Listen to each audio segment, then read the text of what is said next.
nangyari at mag-aalas 6 na mga mi. Kaya ayan, tigil na muna tayo sa paglilinis ng aming tanaman. Dito na muna ako sa puno, pahinga muna bago uuwi dun sa bahay kasi hindi pa ako dito nakakatulog, gawa wala pa yung buko. Kaya dito muna ako sa puno.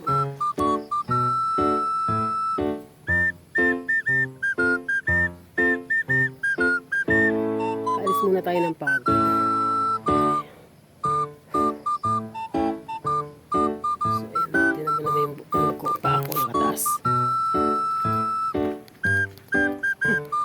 Taas pa yung paa mo dito sa puno. Sarap ng pahinga dito. Kaya lang ako dito masyadong signal. Kaya hindi nakakapag-live. Pero siguro pag may load, try ko. Pag may load ako.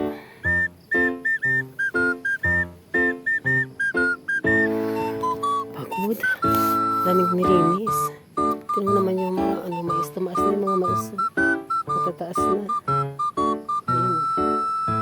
Mo doon, tingnan doon, diba? Mataas na yung mga mais.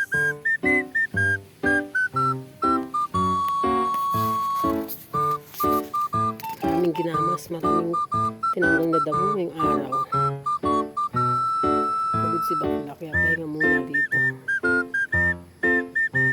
Ayan wala muna tayong wala muna tayong voice over at pagod si bakla. Kaya ito muna ang update natin. Pahinga muna tayo sa puno. Diba? Sarap naman dito.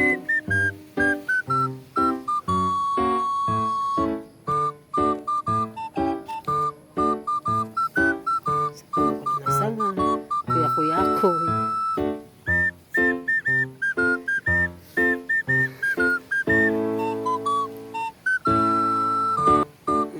Nasa malapit na ako sa dulo niya. Kasi yun yung pinakadulo. Pag makit pa akong konti, nasa dulo na ako. Oh, diba? Pero hindi masarap pag nasa may dulo.